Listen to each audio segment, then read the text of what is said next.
মই এটিজা যাব বিস্তীৰ্ণ পাৰৰে অসংখ্য জনৰে হাহাকাৰ শুনিও নিশব্দে নীৰৱে বুঢ়ালৈ তুমি বুঢ়ালৈ গোৱা কিয়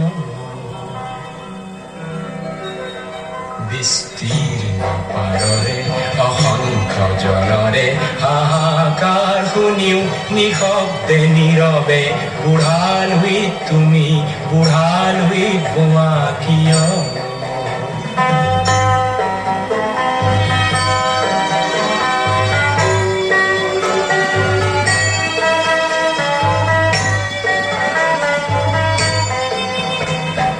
নৈতিকতাৰ স্খলন দেখিও মানৱতাৰ পতন দেখিও নিৰ্লজ্জ অলস ভাৱে ভুৱা কিয়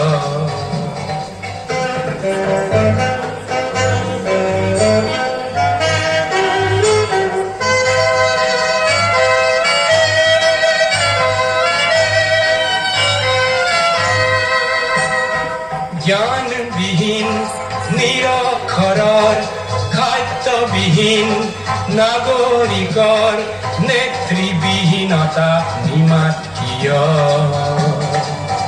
সহস্ৰ বাৰিষাৰ উন্মাদনাৰ অভিজ্ঞতাৰে পংগু মানৱক সবল সংগ্ৰামী আৰু অগ্ৰগামী কৰি নোতোলা কিয় বিস্তীৰ্ণ পাৰৰে অসংখ্য জনৰে হাহাকাৰ শুনিও নিশব্দে নীৰৱে বুঢ়ালৈ তুমি বুঢ়ালৈ গোৱা কিয় মহাবাহু ব্ৰহ্মপুত্ৰ লুইত লৌহিত্য অসম জীৱনৰ উচ্চ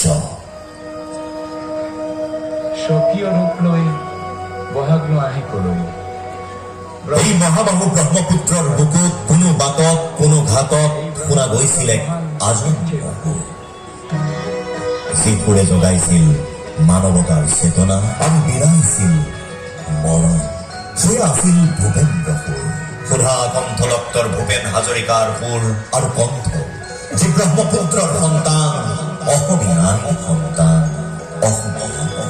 মহাবাহু ব্ৰহ্মপুত্ৰ মহামিলনৰ তীৰ্থ কত যুগ ধৰি আহিছে প্ৰকাশী সমন্বয়ৰ অৰ্থ মহাবাহু ব্ৰহ্মপুত্ৰ মহামিলনৰ তীৰ্থ কত যুগ ধৰি আহিছে প্ৰকাশী সমন্বয়ৰ অৰ্থ মহাবাহু ব্ৰহ্মপুত্ৰ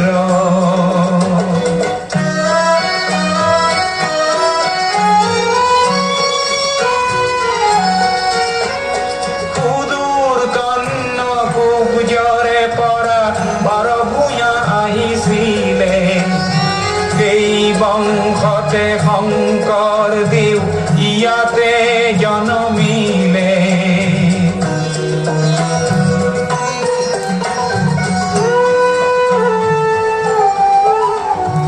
মৰুৰ দেশৰে আজান ফকীৰে মধুৰ জিকিৰ ৰচিলে দিল্লীৰ দিলৱাৰে আহি অস্থি পুথি আঁকিলে পঞ্চ নদীৰ তেজ বাহাদুৰে ধৰ্মৰ সেতু গঢ়িলে সমন্বয়ৰ দেখুৱালে কত প্ৰকাশ স্ফূৰ্ত মহাবাহু ব্ৰহ্মপুত্ৰ মহামিলনৰ তীৰ্থ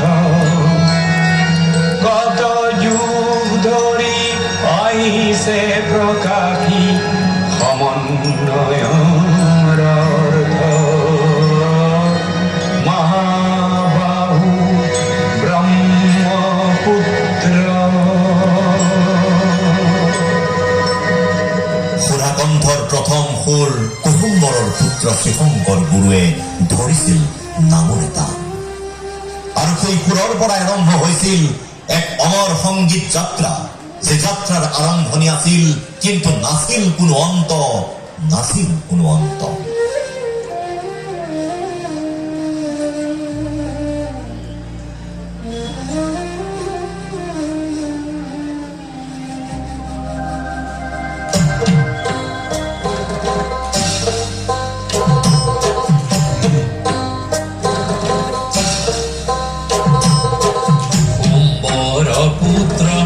শংকৰ গুৰুৱে ধৰিছিল নামৰে হেতা, নামৰে সুৰতে আনন্দত নাচিছিল পবিত্ৰ বৰদোৱা থান। মোৰ গুৰুঐ পবিত্ৰ বৰদোৱা থান। কুসুম্বৰ পুত্ৰ শ্ৰী শংকৰ গুৰুৱে ধৰিছিল নামৰে হেতা, নামৰে সুৰতে আনন্দত নাচিছিল পবিত্ৰ বৰদোৱা থান। মোৰ গুৰুঐ পবিত্ৰ বৰদোৱা থান।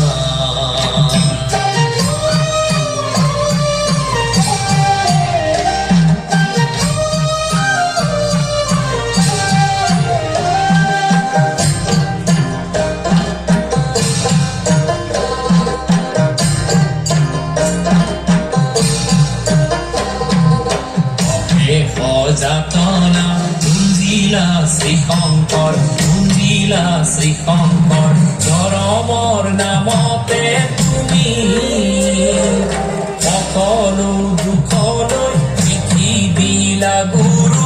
ধন্য অসম ভূমি মোৰ গুৰুঐ, ধন্য অসম ভূমি।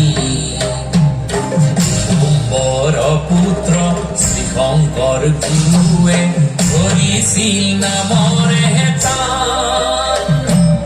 নামৰে সুৰতে আনন্দত নাচিছিল পবিত্ৰ বৰদোৱা থান। মোৰ গুৰুঐ পবিত্ৰ বৰদোৱা থান, পবিত্ৰ বৰদোৱা থান, পবিত্ৰ বৰদোৱা থান। ভূপেন হাজৰিকা আছিল এক যাযাবৰ।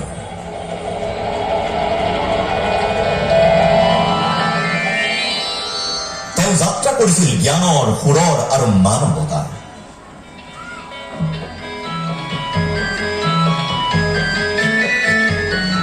কিন্তু এই যাত্ৰা কেৱল পথৰ নহয়, এক আত্মাৰ যাত্ৰা, এক সন্ধানৰ যাত্ৰা। মই এটি যাযাবৰ, মই এটি যাযাবৰ, ধৰাৰ দিহিঙে দিপাঙে লৰণি বিচাৰি নিজা ঘৰ। মই এটি যাযাবৰ, মই এটি যাযাবৰ।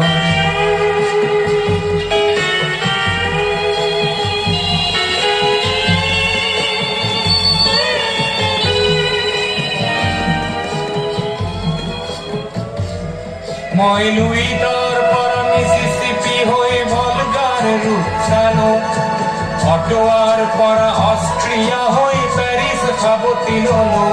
মই ইলোৰাৰ পৰা পুৰণি ৰহন চিকাগোলে কঢ়িয়ালো, গালিবত ছেৰ দুচম্বেৰ মিনাৰত শুনা পালো। মাৰ্ক টুৱেইনৰ সমাধিত বহি গৰ্গীৰ কথা কলো। বাৰে বাৰে দেখো বাটৰ মানুহ আপোন হৈছে বৰ। এই মই যাযাবৰ, এই মই যাযাবৰ, ধৰাৰ দিহিঙে দিপাঙে দৰ নিবিচাৰি নিজা ঘৰ। এই মই যাযাবৰ, মই এটি যাযাবৰ, মই এটি যাযাবৰ, ধৰাৰ দিহিঙে দিপাঙে দৰ নিবিচাৰি নিজা ঘৰ।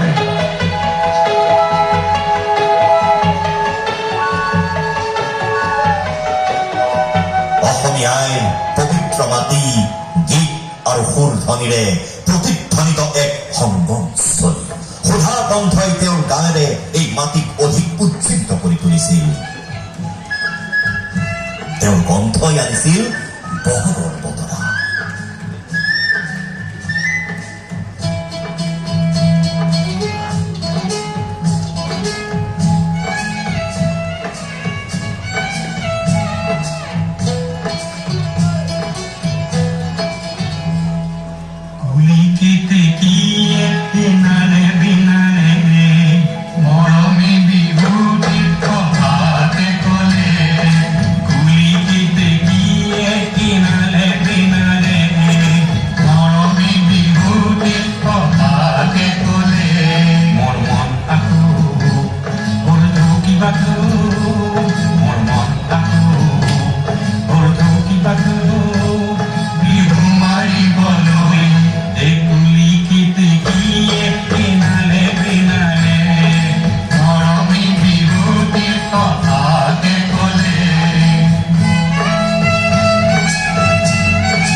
শিকাইছিল মানুহ মানুহৰ বাবে, জীৱন জীৱনৰ বাবে।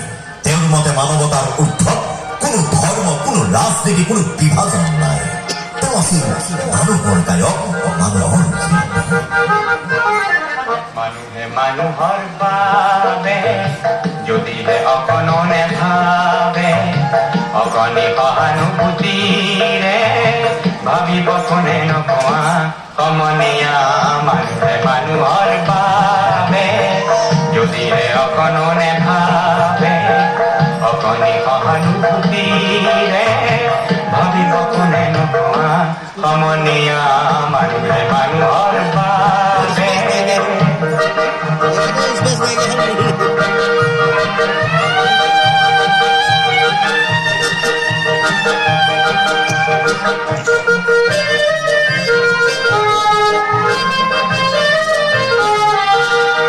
মানুহে মানুহক বেচিব খুজি, মানুহে মানুহক কিনিব খুজি, মানুহে মানুহক বেচিব খুজি, মানুহে মানুহক কিনিব খুজি। পুৰণি ইতিহাস দোহাৰিলে ভুল জানো নহ'ব কোৱা সমনীয়া। মানুহে মানুহৰ বাবে যদিহে অকণো নেভাবে, অকণি সহানুভূতিৰে ভাবিব কোনে নোকোৱা সমনীয়া। মানুহে মানুহৰ বাবে। ভূপেন হাজৰিকাই গীতেৰে অনাচাৰৰ বিৰুদ্ধে প্ৰতিবাদ কৰিছিল। তেওঁৰ গীত আছিল মুক্তিগামী, এক যুগাগ্ৰগামী সংগীত, চেতনা জাগৰণৰ প্ৰজ্বলিত এক অগ্নিশিখা, এক জ্বলন্ত বগ্নিশিখা। তেওঁৰ গীতত আছিল আশা, ন্যায়, বীৰত্বৰ প্ৰকাশ।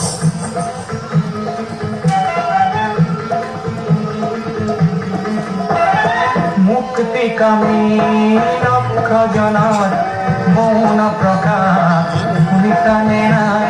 জীৱন আকাশত নতুন সাহসত পৰিছে জ্যোতি, দেখিছানে নাই?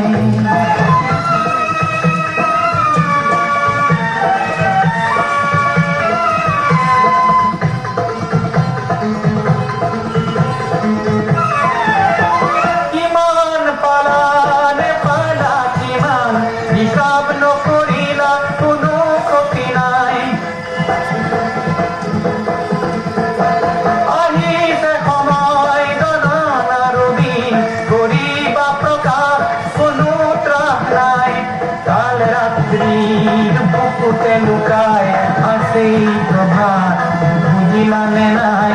কাল রাত্রির বুকুতে লুকায় আছে প্রভাত বুঝিলানে নাই? মুক্তিকামী লক্ষ্য জনার অসম তেওঁৰ মাতৃভূমি। মাতৃভূমিৰ প্ৰতি থকা অগাধ ভালপোৱাৰ বাবেই তেওঁ প্ৰতিজন অসমীয়াক সকীয়াই তেওঁ গাইছিল। আমি অসমীয়া নহওঁ দুখীয়া বুলি সান্তনা লভিলে নহব। এই গীতেৰে তেওঁ অসমবাসীক আত্মবিশ্বাসৰ উত্তৰণৰ দিশে আগুৱাই লৈ গৈছিল। আজিৰ অসমীয়াই নিজক নিচিনিলে অসম ৰখাতলে যাব। আমি অসমীয়া নহওঁ দুখীয়া বুলি সান্তনা লভিলে নহব।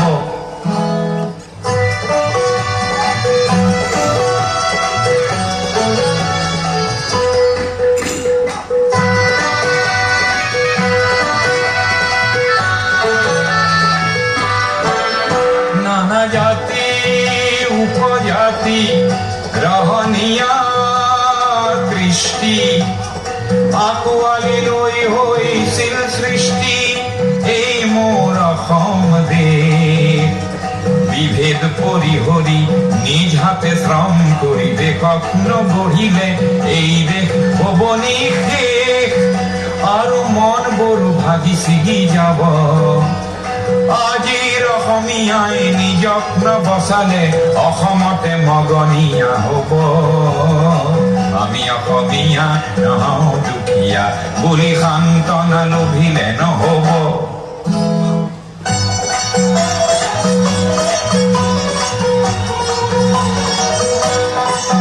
প্ৰতি অসমীয়াই কি কৰা উচিত উপদেশ দিবলৈ নাই লাচিত ডাঙৰ নহয় দেশতকৈও মোৰ দুৰ্বল চিতিয়া মোমাইবোৰ বুঢ়া হেংদানধাৰী লাচিত নাথাকিলেও আগুৱাই যাবই লাগিব নহলে অসমীয়াই অসমৰ মাটিতে নিজেই ভগনীয়া হ'ব আমি অসমীয়া নহওঁ দুখীয়া বুলি সান্তনা লোভিলে নহ'ব তেওঁৰ সুৰ ব্ৰহ্মপুত্ৰৰ পৰা গংগালৈ গংগাৰ পৰা প্ৰশান্ত সাগৰৰ বুকুত ধাবিত হ'ল তেওঁ লিখিলে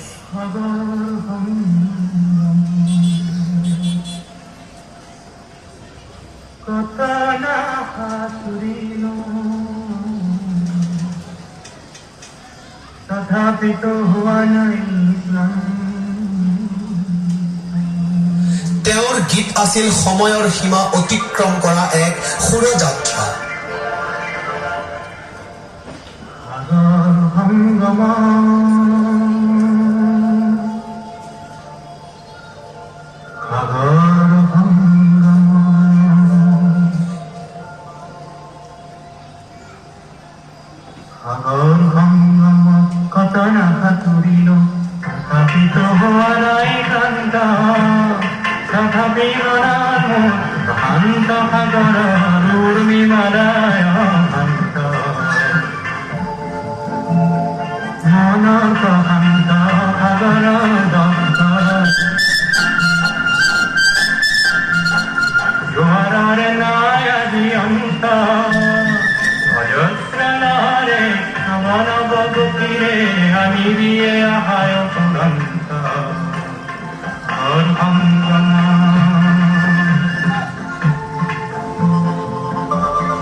সুধাকণ্ঠ ডক্টৰ ভূপেন হাজৰিকা কেৱল এক নাম নহয় ই এক ধ্বনি যাৰ প্ৰতিধ্বনি বিশ্বব্যাপী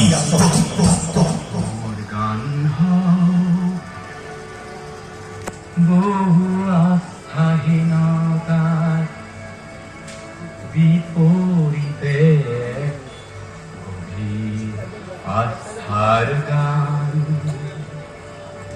মোৰ গান হওক কল্পনা বিলাসৰ বিপৰীতে সত্য প্ৰবস্তিৰ ধ্যান মোৰ গান হওক বহু আস্থাহীনতাৰ বিপৰীতে আস্থাৰ গান নদীৰ দৰে তেওঁ বৈছে গানৰ দৰে তেওঁ সপ্ত সুৰত সমাহিত হৈ অনুপ্ৰেৰণাৰ চহৈ ৰৈছে।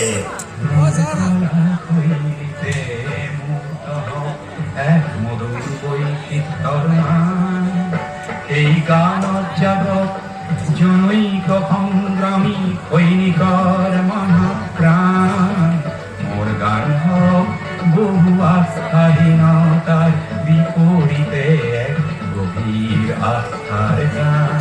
আজি শাৰীৰিকভাৱে তেওঁ নাই, কিন্তু প্ৰতিটো কণ্ঠ, প্ৰতিটো শব্দ, প্ৰতিটো উশাহ, প্ৰতিটো নিশাহ তেওঁ আছে।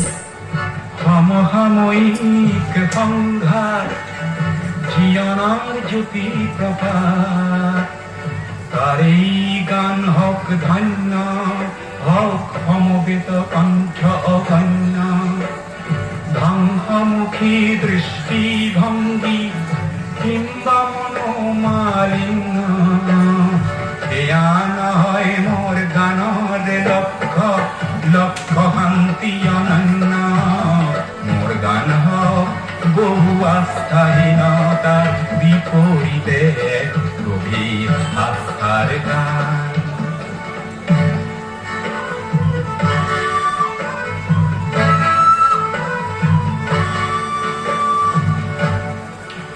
মোৰ সুৰবিন্যাসত মূৰ্ত হওক অতীত বৰ্তমান।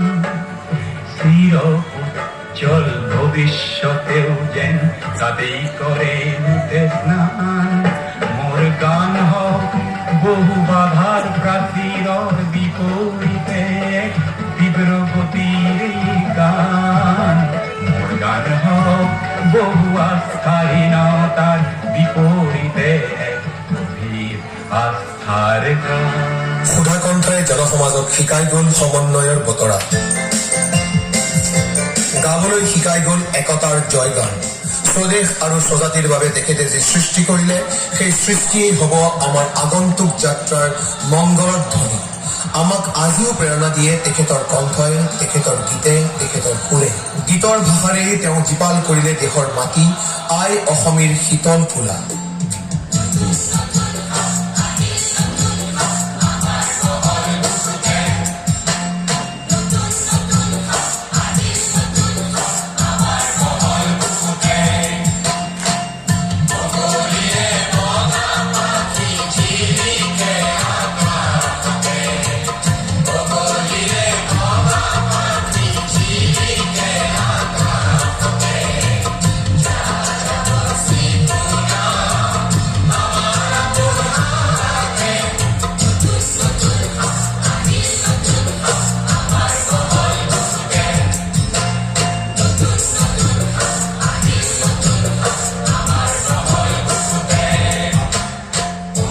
তেওঁ যেন আকৌ আহিব, উদ্দাত্ত কণ্ঠেৰে গীত গাব। তেওঁ আকৌ এবাৰ আহক। হে সুধাকণ্ঠ, তুমি আকৌ এবাৰ আহা। যুগে যুগে অসমী আইৰ বক্ষ উজলাই, অসমী আইৰ গৰ্ভত জনম লৈ সুধাকণ্ঠ ডক্টৰ ভূপেন হাজৰিকাই আকৌ এবাৰ গাব সমন্বয়ৰ গান।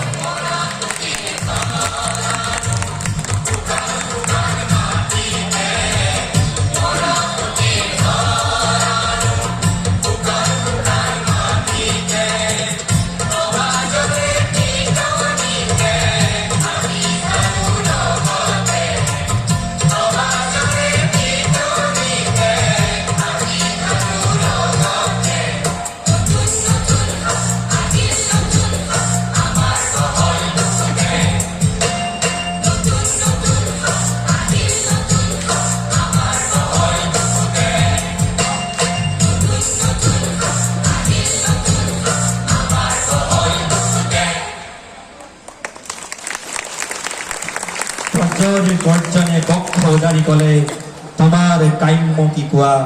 মই কলো বৰ্জ তোমাৰ শক্তিশালী কণ্ঠ দিয়া। এই শক্তিশালী কণ্ঠৰে অসম আৰু অসমীয়া সত্তাত বিশ্ববাসীৰ সন্মুখত প্ৰতিষ্ঠা কৰা। পৃথিৱীৰ শিল্পী, বিশ্বশিল্পী ডক্টৰ ভূপেন হাজৰিকাদেৱৰ পবিত্ৰ স্মৃতিত সূত্ৰধাৰ পৰিয়াল নগাঁৱে নিবেদন কৰিলে মই ভিজা যাবৰ শীৰ্ষক এক নৃত্যলেখ অনুষ্ঠান।